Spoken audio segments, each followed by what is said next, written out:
ಜೆಟಿ ವೀಕ್ಷಕರಿಗೆ ನಮಸ್ಕಾರಗಳು.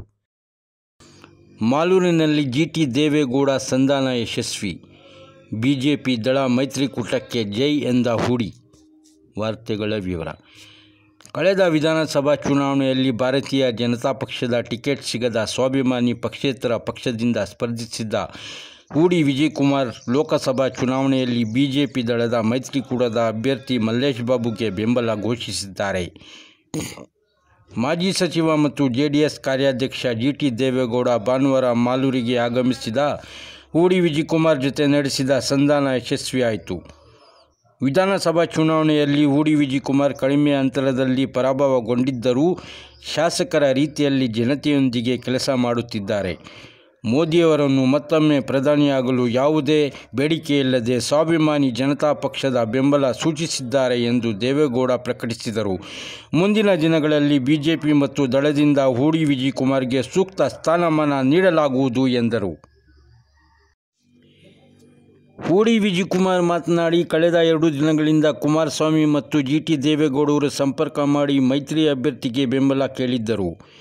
ಮತ್ತೊಮ್ಮೆ ಮೋದಿ ಪ್ರಧಾನಿಯಾಗಬೇಕೆಂಬ ಉದ್ದೇಶದಿಂದ ಮೈತ್ರಿ ಅಭ್ಯರ್ಥಿಗೆ ಸ್ವಾಭಿಮಾನಿ ಜನತಾ ಪಕ್ಷ ಸಂಪೂರ್ಣ ಬೆಂಬಲ ಸೂಚಿಸುತ್ತದೆ ಎಂದು ಪ್ರಕಟಿಸಿದರು.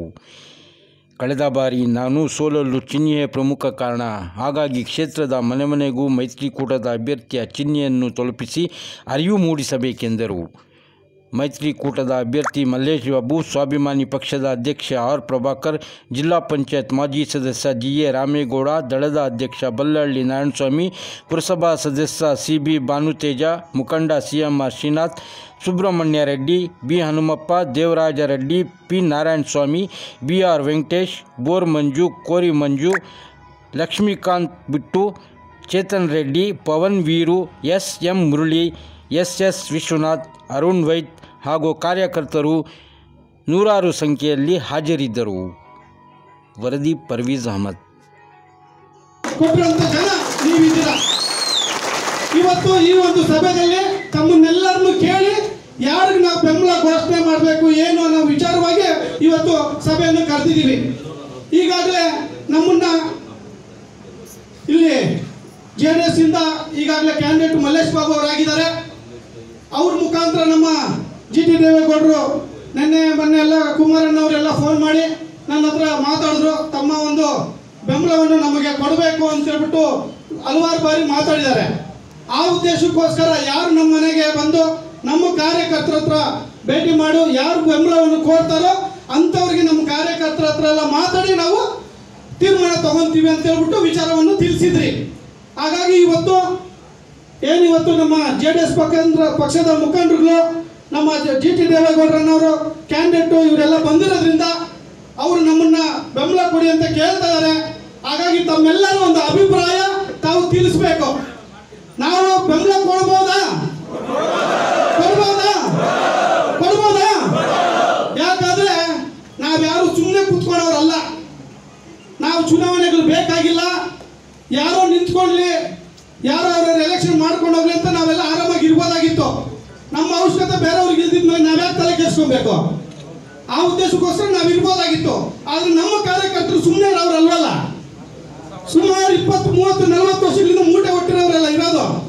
ಹಾಗಾಗಿ ಪ್ರತಿಯೊಬ್ಬರು ಸುಮ್ಮನೆ ಬೇರೆಲ್ಲ ಕೆಲಸ ಮಾಡ್ಕೊಂಡಿದ್ರೆ ನಮ್ಮವ್ರು ಸುಮ್ಮನೆ ಕುತ್ಕೊಂಡು ನೋಡ್ಕೊಳಕ್ ಆಗಲ್ಲ. ಆ ಉದ್ದೇಶದಿಂದ ಇವತ್ತು ನಮ್ಮ ಕಾರ್ಯಕರ್ತರು ಮುಖಂಡರು ಕೂಡ ಏನಾರ ನಿರ್ಣಯ ಏನ್ ಮಾಡೋಣ ಅಂತ ಕೇಳ್ತಾ ಇದ್ರು. ಹಾಗಾಗಿ ಇವತ್ತು ತಮ್ಮೆಲ್ಲರ ಒಂದು ಕೋರಿಕೆ ಮೇಲೆ ಇವತ್ತು ಈ ಒಂದು ಸಭೆ ಕರೆದಿ ಇವತ್ತು ನಿರ್ಣಯ ಮಂಡಿಸಲ್ಲ ಅಂತ ಹೇಳ್ಬಿಟ್ಟು ಕರೆದಿದ್ದೀವಿ. ತಾವೆಲ್ಲರ ತೀರ್ಮಾನದಂತೆ ಇವತ್ತು ಮಲ್ಲೇಶ್ ಬಾಬು ಅವರು ಈ ಒಂದು ಕೋಲಾರಿನ MP ಆಗಿ ಚುನಾವಣೆಗೆ ನಿಂತಿರೋದ್ರಿಂದ ಒಳ್ಳೆ ಉತ್ತಮವಾದ ಕ್ಯಾಂಡಿಡೇಟು. ಹಾಗಾಗಿ ನಮ್ಮ ಸ್ವಾಭಿಮಾನದ ಪಕ್ಷದ ವತಿಯಿಂದ ನಾವು ಅವರಿಗೆ ಬೆಂಬಲವನ್ನು ಘೋಷಣೆ ಮಾಡ್ತಾ ಇದ್ದೀವಿ. ತಮ್ಮೆಲ್ಲರ ಮುಖಾಂತರ ಮಾಲೂರು ತಾಲೂಕಿನ ಜನರ ಪರವಾಗಿ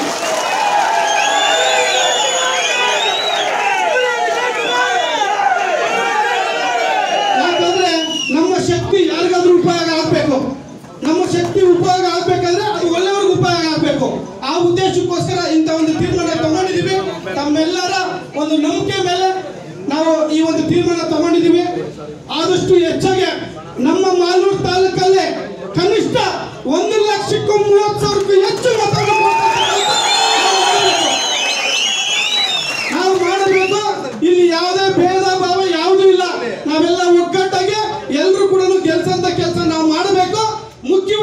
ತಿಳಿಸಕ್ ಬಯಸ್ತೀನಿ. ಇವತ್ತು ಇಷ್ಟು ವರ್ಷಗಳಿಂದ ನೀವೆಲ್ಲ ಓಟ್ ಕೇಳಿರೋದು ಯಾವ ಸಿಂಬಲ್ಗೆ? ಯಾವ ಸಿಂಬಲ್ಗೆ? ನೀವು ಕೇಳಬೇಕಾಗಿರೋದು ಯಾವ ಸಿಂಬಲ್ಗೆ? ಯಾವುದಕ್ಕೆ? ಯಾವುದಕ್ಕೆ? Symbol symbol. ಹಾಗಾಗಿ ಯಾಕೆ ಈ ವಿಚಾರ ತಿಳಿಸ್ತಾ ಇದ್ದೀನಿ ಅಂದ್ರೆ, ಮನೆಗೂ ಸಿಂಬಲ್ ತಲುಪಿಸಂತ ಕೆಲಸ ಆಗಬೇಕು. ನಾವು ಇವತ್ತು ಬೆಂಬಲ ಕೊಡ್ತಾ ಇದೀವಿ ಅಂತ ಬಿಟ್ಟು ಸುಮ್ಮನೆ ಇದ್ರೆ ನಾವೆಲ್ಲ ಬಿಜೆಪಿ ಅಂತ ಓಟ್ ಹಾಕಕ್ಕೆ ಹೋಗ್ತಾರೆ. ಹಾಗಾಗಿ ಕ್ಯಾಂಡಿಡೇಟ್ ಇವತ್ತು JDS ಆಗಿರೋದ್ರಿಂದ JDS ವೋಟ್ ಹಾಕಿದ್ರೆ ಯಾರಿಗೆ ಮುಟ್ಟುತ್ತೆ? ಯಾರಿಗೆ ಮುಟ್ಟುತ್ತೆ? ಅಲ್ಲಿ ಮುಟ್ಟುತ್ತೆ. ಅದಕ್ಕೋಸ್ಕರ ಆ ಸಿಂಬಲ್ ನೀವು ತಾವೆಲ್ಲರೂ ಜನಕ್ಕೆ ತಲುಪಂತದ್ದಾಗಬೇಕು. ನಮ್ಮ ಕಾರ್ಯಕರ್ತರು ಮನೆಗೂ ಸಿಂಬಲ್ ತಲುಪಂತದ್ದಾಗಬೇಕು. ಇವತ್ತು ನಾವು ಸೋತಿದ್ದು ಯಾಕೆ? ಸಿಂಬಲ್ ಕೊರತೆ ಆಗಿದ್ದಕ್ಕೆ ಇವತ್ತು ನಾವು ಸೋತ್ರಿ. ಇಲ್ಲಾಂದ್ರೆ 30-40 ಸಾವಿರ ಓಟಲ್ಲಿ ನಾವು ಗೆಲ್ತಾ ಇದ್ವಿ. ಸಿಂಬಲ್ ಕೊರತೆಯಿಂದ ಸೋತಿದ್ದಕ್ಕೋಸ್ಕರ ನೀವು ಕೂಡ 15 ದಿವಸದಲ್ಲಿ ಸಿಂಬಲ್ ತಲುಪಕ್ಕಾಗಿಲ್ಲ ಮನೆಗಳಿಗೆ. ಆ ಉದ್ದೇಶಕ್ಕೋಸ್ಕರ ನಾವು ಸೋತ್ರಿ. ಆದ್ರೆ ಇವತ್ತು ನಮ್ಮ ಕಾರ್ಯಕರ್ತರು ಮುಖಂಡರುಗಳು ಪ್ರತಿ ಮನೆಗೂ ಕೂಡ ಭೇಟಿ ಕೊಟ್ಟು ಸಿಂಬಲ್ ತಿಳಿಸ್ಕೊಡೋಂಥದ್ದು ಆಗ್ಬೇಕು. ಮುಖ್ಯವಾಗಿ ಸಿಂಬಲ್ ತಲುಪಿದ್ರೆ ಮಾತ್ರ ಇದು ಜನಕ್ಕೆ ಗೊತ್ತಾಗಲ್ಲ. ಇಷ್ಟು ದಿವಸ ಆ ಕಡೆ ಓಟ್ ಹಾಕಿ ಇವಾಗ ಈ ಸಿಂಬಲ್ ಓಟ್ ಹಾಕ್ಬೇಕಾದ್ರೆ ಕಷ್ಟ ಆಗುತ್ತೆ.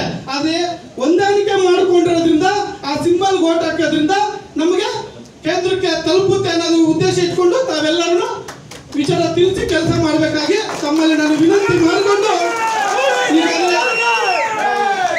ಈಗಾಗಲೇ ಅವ್ರಿಗೆ ಕೂಡ ಬೇರೆ ಬೇರೆ ಚುನಾವಣೆ ಸಮಯ ಇಲ್ದಿರೋದಕ್ಕೋಸ್ಕರ ಅವ್ರನ್ನು ಜಾಸ್ತಿ ಹೆಚ್ಚಾಗಿ ನಾವು ಕೂರಿಸ್ಕೊಳ್ಳೋದು ಬೇಡ.